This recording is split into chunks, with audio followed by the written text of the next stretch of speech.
अमीरुल मुजाहिदीन अक्सर इस नज़्म को सुनाया करते थे कि फ़क्र के हैं मौजज़ात ताजो सरीरो सिपा, फ़क्र है मीरों का मीर, फ़क्र है शाहों का शाह। इल्म का मकसूद, ये जो आपने सब कुछ पढ़ा, इल्म का मकसूद है पाकिए अक्लो खिरद, कि जिससे खिरद सोच अकल पाक हो जाए। फ़क्र का मकसूद है इफ़्फ़त कल्बो निगाह। जब ये दोनों चीजें बराबर मौजूद होंगी ना, दोनों चीजें बराबर, तो फिर इकबाल कहता है गंज हाय हर दो आलम रा कलीद। इकबाल कहता है सिर्फ इस जहान की नहीं, सारे जहानों के खजानों की चाबियां, कामयाबियों की चाबियां मैं तुझे बता देता हूं। इकबाल क्या है, कहता है गंज हाय हर दो आलम रा कलीद, तेगे अयूबियो निगाहे बा यजीद। इकबाल कहता है तेरे पास सलाउद्दीन अयूबी वाली तलवार होनी चाहिए और बायजीद बस्तामी वाली निगाह होनी चाहिए, फिर फलस्तीन तू ऐसे फतह कर लेगा, ऐसे ऐसे चुटकियों में।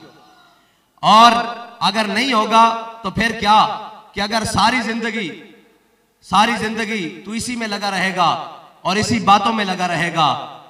उलमा का मकाम आपको पता है, मेरे आका मौला सल्लल्लाहु अलैहि वसल्लम ने फरमाया क़यामत के दिन उलमा के कलम की स्याही खून के शहीदों के ऊपर तोली जाएगी, लेकिन उलमा के कलम की स्याही जो है वो अफजल हो जाएगी, वो भारी हो जाएगी शहीदों के खून पर।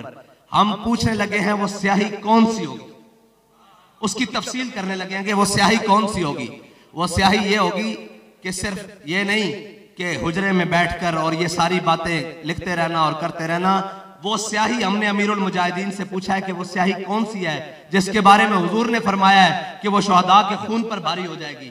अमीरुल मुजाहिदीन ने बताया कि वो स्याही अल्लामा फजल खैराबादी के उस फतेह की दी हुई स्याही होगी जो फतवा अल्लामा फजल खैराबादी ने अंग्रेजों के खिलाफ 1857 में दिया। और जब अल्लामा फजल खैराबादी को जजीरा अंडमान में काला पानी की जेल हो गई तो अल्लामा को खुराक वो दी गई कि जो पानी वो दिया गया जो सांप के जहर से भी कड़वा, और जनाब खुराक वो दी गई जो बिल्कुल जहर, तो अल्लामा की हड्डियां भी गल गईं। आखिरी वक्त में अल्लामा झांकुनी के आलम में बिस्तरे फिराश पर हैं, मर्ग पर हैं, तो एक अंग्रेज आया, उसने आकर वो फतवा इमाम साहब को दिखाया, अल्लामा फजल खैराबादी को।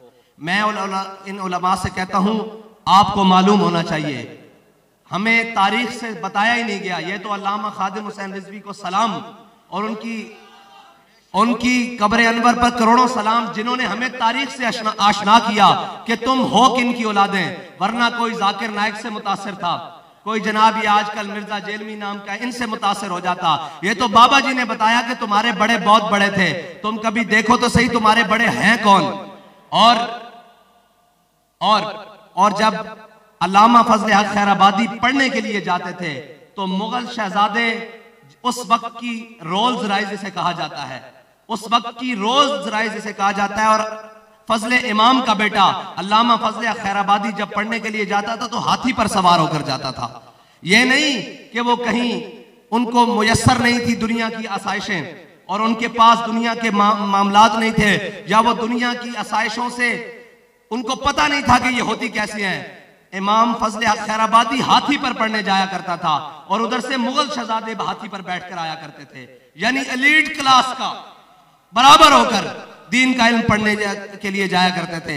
लेकिन जब बात आई हक की तो फिर क्या किया, आखिरी वक्त में अंग्रेज आया, उसने आपको वो आपका फतवा दिखाया जिसमें आपने कहा कि अंग्रेज के खिलाफ जिहाद फर्ज हो चुका है। मैं फजल खैराबादी फतवा देता हूं कि अब हर मुसलमान अंग्रेज के खिलाफ जिहाद करे। तो उसने आके कहा फजल खैराबादी ये जो फतवा लिखा हुआ है ना, सिर्फ तू इतना कह दे कि ये फतवे के नीचे जो नाम लिखा हुआ है ना फजल खैराबादी, ये कोई और फजल हक है, तू सिर्फ इतना कह दे, हम तुझे रिहाई देंगे। तो बाबा जी फरमाते थे अल्लामा फजल हक खैराबादी की हड्डियां गल चुकी थी, लेकिन खून फारूकी ने जोश मारा और उठकर बैठ गए। आपने फरमाया ओ कमीनिया, तू एक फजल हक खैराबादी की बात करता है, अगर हजारों भी हो इसी तरह जान देते रहे, अंग्रेज के खिलाफ फतवा वही है जो मैंने दिया कि अंग्रेज के खिलाफ जिहाद फर्ज हो चुका है।